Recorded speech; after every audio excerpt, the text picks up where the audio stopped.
Alright, so you can see what I'm doing here. I've got a bunch of recordings. There's actually 3 sets of recordings. I'm working backwards from the second set to the first set. Let's turn this a little bit. Over here, this is the second set. The date's up here, and the date on the other one is on it as well.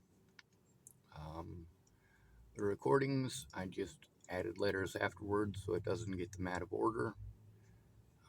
This is Shelly after the cops. This is a phone call with Claire Jordan. This is a phone call with Marie Miller at CARE.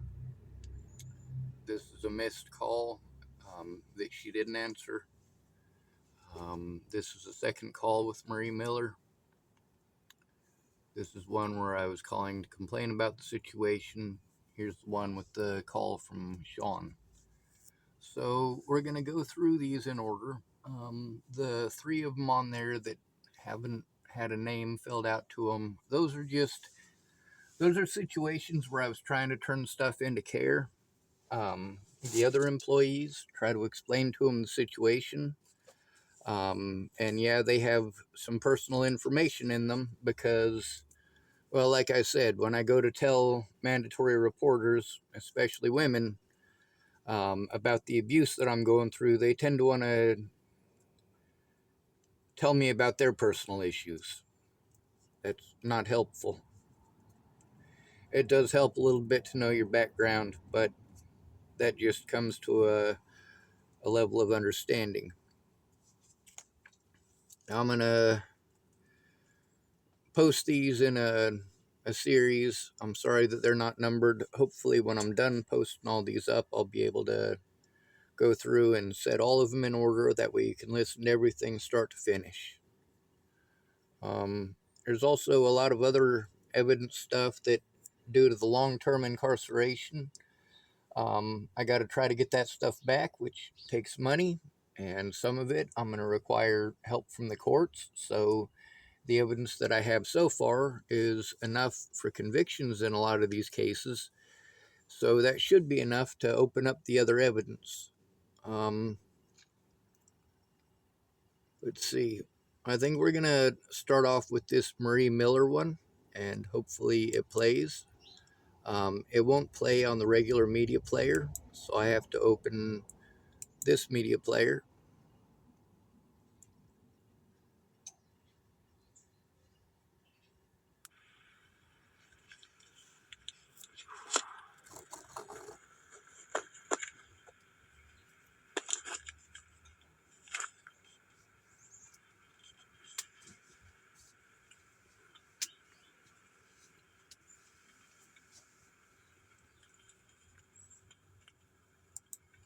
Hello? Oh, there he goes.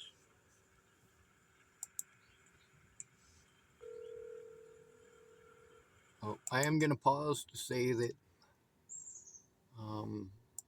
on this side, I haven't gone through them all. There's multiples in here of me trying to tell people what's going on. There's also multiple situations where Shelly wants to repeatedly interrupt me about the housing thing, and like, what more can I do? I've filled out their paperwork. What more do they want me to do? If they ask me to do more, fine, I'll do more. They want me to call these places, fine, give me their numbers, I'll call them. So these all I still need to go through, and then I'll start putting up the 3rd series, and hopefully that won't take more than a couple of days.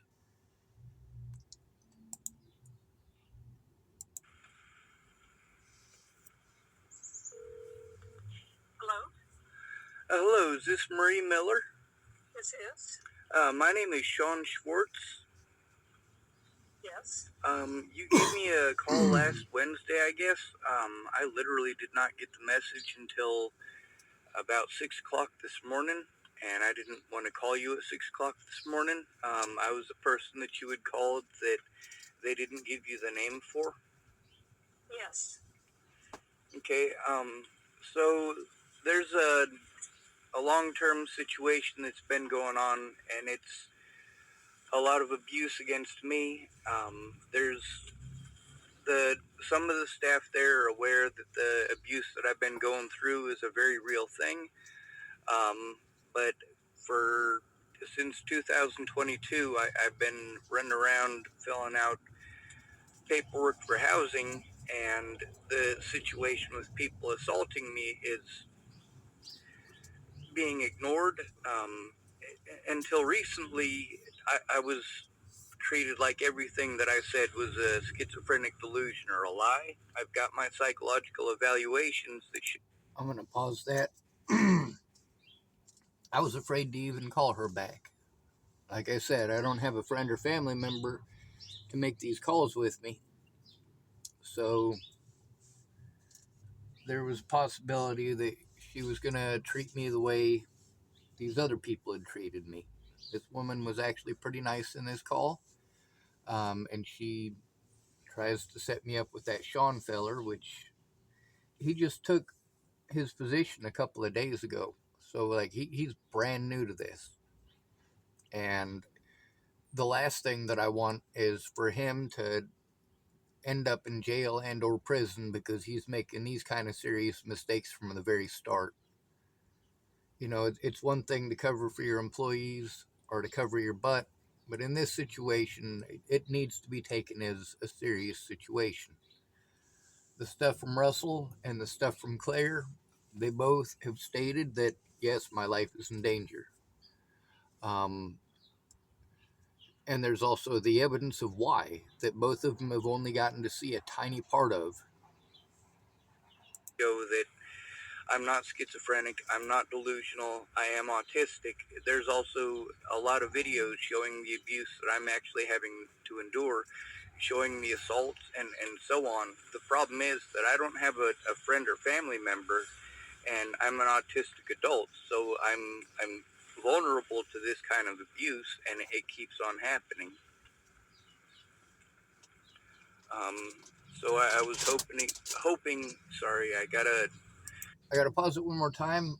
When I talked to Debbie and told her that I needed to talk to the director, this is the lady that she sent me to. I guess they did not have a director. Sean did not even work there yet, so that's why they sent me to her. I have no teeth, so I have a bit of a speech problem.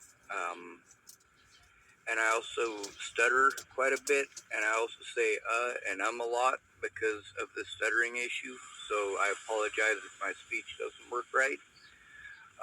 Also, You're doing fine.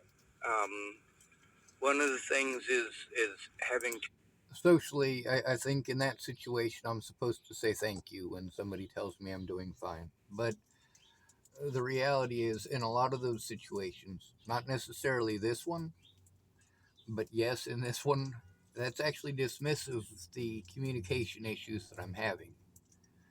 Like you can tell the stutter, you can tell with the ums and the uhs. Like I'm afraid to even tell this lady what's going on. I'm afraid that she might start playing victim or uh, start being accusational. Or of course, there's the this person's a good person, a good person, a good person. Yeah, I've heard lots of people tell me that a particular person was a good person, and you go to them for help, and it turns out that they're full of it. Too much stimuli. I'm actually calling you from a tent that I have in a friend's backyard currently, but it's kind of windy today. You've probably noticed that, and Yes. it's making it difficult for me to stay on topic, if that makes sense. Yes. Also, because of the long-term issues of abuse and the situations of assault, and then there's a couple of situations, one of them involving a picture of me with some mean stuff that was apparently on your wall. There was some more to it, and I was hoping I might be able to come in and actually sit down with you and speak to you in person about some of these issues.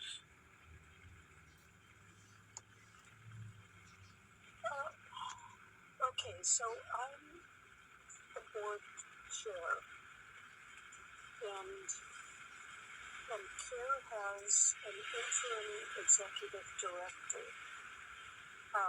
You hear that sound in the background? That yeah, that's the wind blowing and the rain hitting my tent.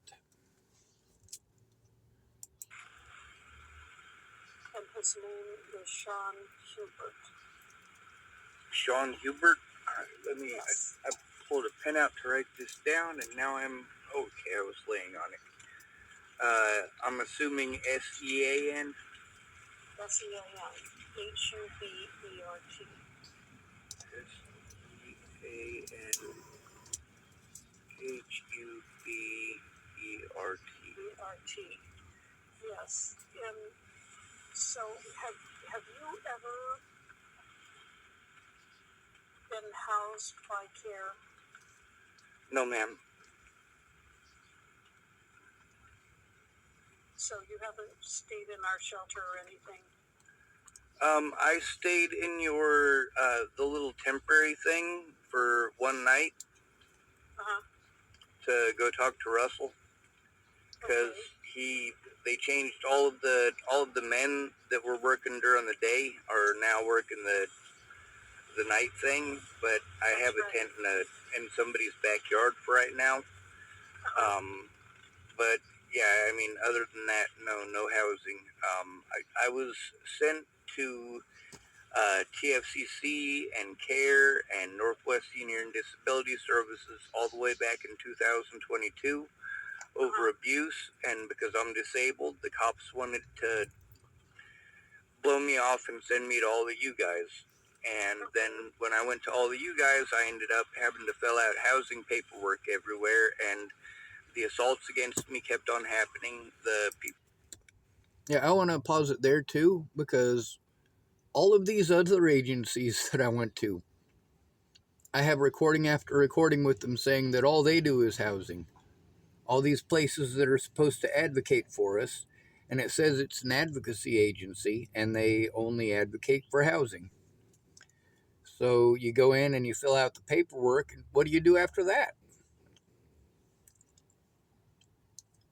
I mean, it makes absolutely no sense that I filled out housing paperwork for Oregon Department of Human Services. I filled out housing paperwork at Northwest Senior and Disability Services.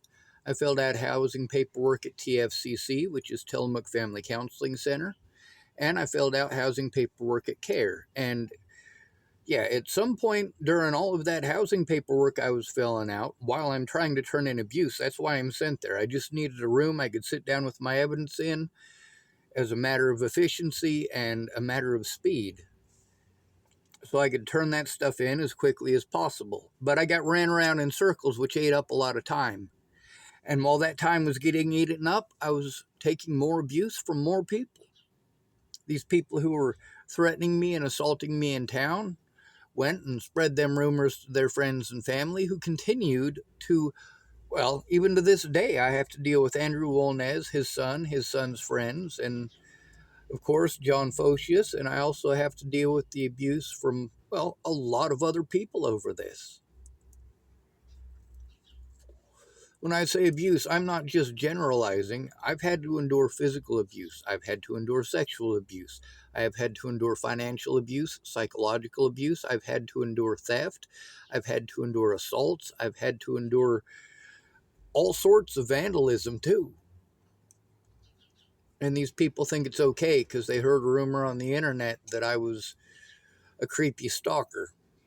And that therefore justifies them treating me like a murderer and a child molester and a rapist. And obviously, I'm still trying to call all the places I got to call to turn them in, and I'm sent to the same places I've already been. They say, oh, I can't think of anybody in Tillamook. Well, I've already been to everybody in Tillamook, but sure, whatever, go ahead, give it a try. Threatening to kill me kept on happening, and I still have to deal with this. Like, I leave maybe once or twice a day, and that's if I absolutely have to go get something to eat, because I don't have any refrigeration anymore.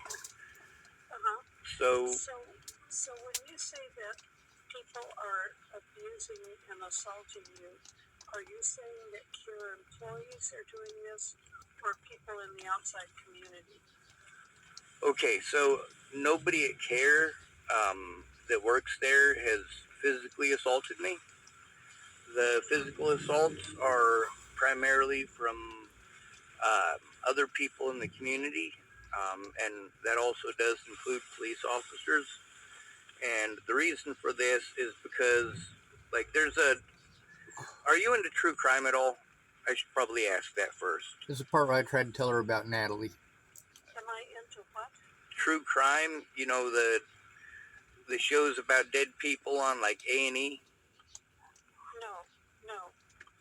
That's very good, and I want to thank you for being that way, by the way. That's the number one women's entertainment in America. No. So, there's a few employees who can verify this, so that because I know it's going to sound crazy, but Shelly Robinson can verify it, and so can Russell.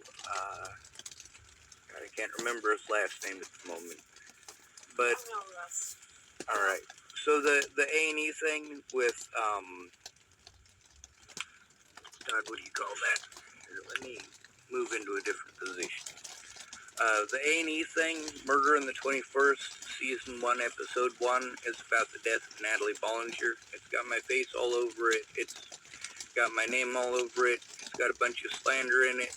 And, you know, my predators, they assault me, they call me mentally ill, and then I don't get hurt by anybody. The police don't want to do their... I'm just pausing that so you guys know that that's the rain that's going on now.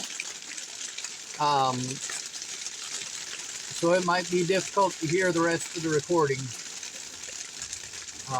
That was not my intent. Obviously, I don't control the weather. And I'm obviously in a shelter with no soundproofing. Or no effective soundproofing, I should say.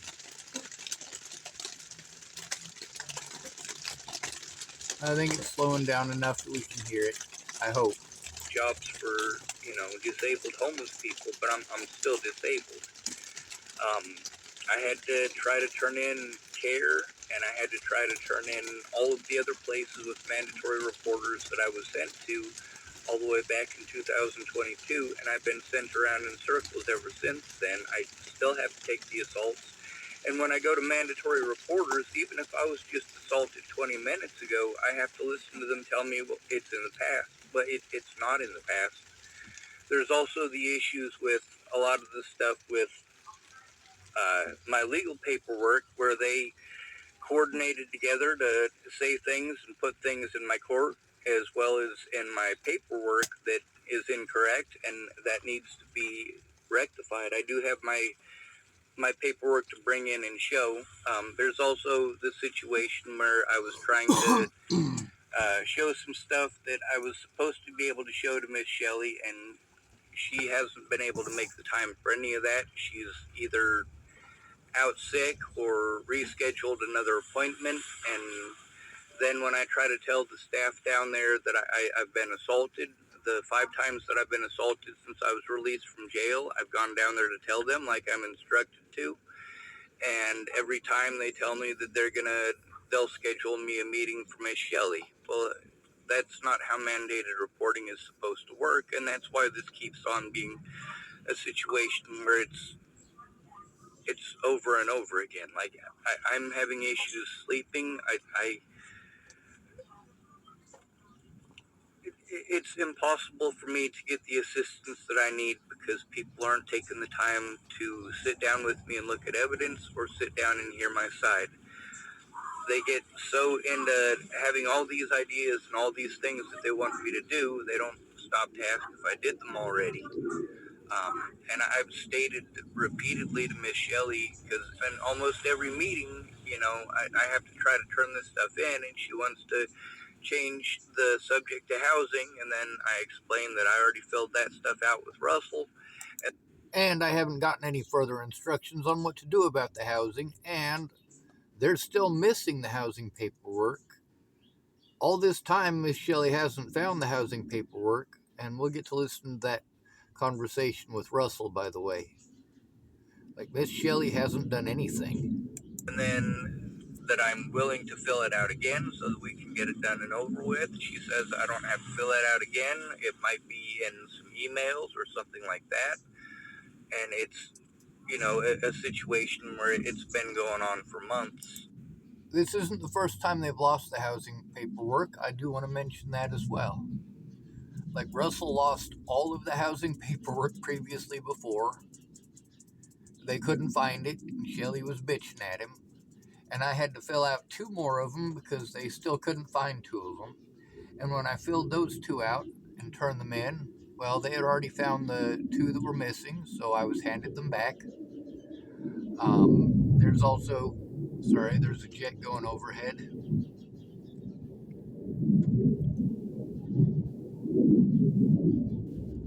There's a loud son of a bitch. That's an F-22. Like, Jesus. You could seriously catch that thing as long as you could set up a missile. You could set it up to catch something based on sound. You could catch one of those things easy. I don't understand why they don't do that. You can't see it, but you could hear it, right? Okay, back on topic. I'm gonna pause this until the jet's done being a dickhead. Alright, I can still hear the jet, but it's further away. There's also the situation of my file. I spoke to her about my file and needing to get a copy of it because it shows the bias that I've had to deal with at CARE and the abuse that actually stemmed from that. And the next time that I saw her, that's when she told me that she had destroyed that mean picture that had been hanging up, as well as the mean stuff that was in my file. And like that's destruction of evidence. That's definitely not okay. That's definitely not legal. So these are situations where she's, I guess, supposed to be my case manager now, but the thing is that she doesn't hardly ever show up, and when I'm being abused, I'm being blown off, and at this point the safety issues are more likely to be taken seriously if I can sit down with somebody who's above their pay grade and actually sit down and look at the video evidence of it instead of, hearing somebody say, I believe you, and then blowing it off and saying, let's do the housing thing. I mean, if I'm going to fill out the paperwork, let's fill out the paperwork for housing so we can get that out of the way so that we can move on to the other stuff that I was working on with Russell. Like, Russell was helping to get this stuff going, and he was actually showing up. We were actually making the phone calls. Things were getting accomplished. And now it seems like if Shelly shows up, I have to listen to her go through a bunch of stuff about housing that I hear every time I go in there. Like, okay, if we have to work on the housing thing, let's do that. Okay, so I know I repeated that a lot, and I'm sorry. It's not this great. have talked to Do what? have you talked to Melissa, current supervisor? Melissa is the one who was telling them not to do their jobs. I mean, that's the thing with Melissa, is that if I try to speak to her in a tone that I feel is appropriate and try to address the issues, I'll get snapped at and talked over. I don't get to actually address the issues. That's why I was told to go to the directors last time, is because I was going through the same issue, not necessarily with her. So this time I tried to get a hold of the director that I was informed of the last time. That director doesn't work there anymore. His name, I guess, was, I want to say, Jeff. So I've tried to bring these things up, but the thing with Melissa is that I was there when she told the employees that according to the sheriff's department and what the sheriff's department had told her, they're not allowed to call about us being abused. They're only allowed to call if we want to harm ourselves or somebody else. And if somebody's harming us, they're just supposed to defer. And I got to hear her say that. And also when I spoke to Miss Shelley and she was going to finally try to help me turn in one situation of abuse. The next time that I saw her, she told me that Melissa said she's not allowed to. I mean, this is a situation where I'm being ignored and I have actual evidence of abuse. Instead of looking at the evidence of abuse, I'm still getting the whole schizophrenic treatment. Shelley knows I'm not schizophrenic. Russell knows I'm not schizophrenic. Melissa, I am sure, is aware by now that I'm not schizophrenic. I've got 5 evaluations. I do want to stop this here and also say that when I go in there, usually Melissa's door is wide open. She can hear everything that's said out in that little corridor. And I do mean everything. When they make phone calls in there, because there's no baffling whatsoever, they turn on these little machines that they hang on their doors, and they make this sound like it's the ocean or whatever, so that they can have a little bit of privacy in rooms that thin walls, thin walls. Evaluations that I did during the 15 months that I was in jail. All 5 of those mental health evaluations also show that I'm not schizophrenic. But there's also the systemic abuse, the abuse by TFCC, as well as the abuse by CARE in the past that's being ignored. And that's one of the issues that created a problem through all of this. By the time anybody bothered to take a look at whether Natalie Bollinger existed or not, they'd already treated me like I was schizophrenic and delusional for months, resulting in dozens of assaults against me over stuff that's anybody could have looked up, or they could have stopped and taken a look at it when I asked them to at the very beginning. Sorry, I got some rain hitting in here. I'm trying to tie my shoes and trying to talk to you at the same time. Okay. So the Sean Hubert guy, would he be the guy that I would need to go show this stuff to? I'm going to go talk to him and find out how he wants to proceed. I'll give you a call back, okay? Yes, ma'am. Thank you. All right. Thank you. Bye-bye. Bye.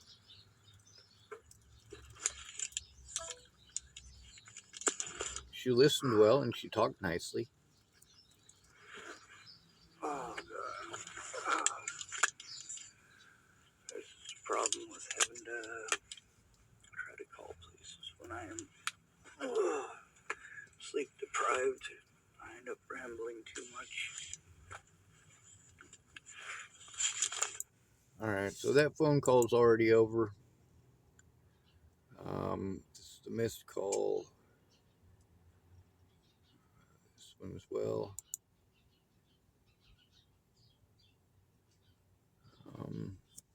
Sorry.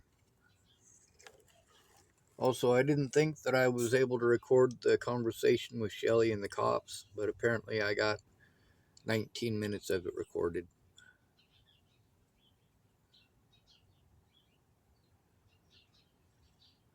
Alright, I'm actually going to have to go through those because I think one of them's mislabeled, and with her answering machine, if you call it, it gives her phone number instead of her name, so we're going to skip those for now. I'm sorry they're out of order, but I'll order them from first to last calls once I've finished downloading them all.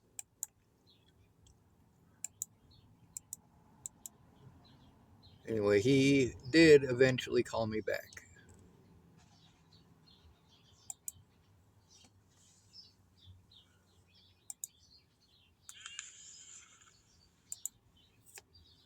We're going to end this video and download it to the internet and get started on the next one.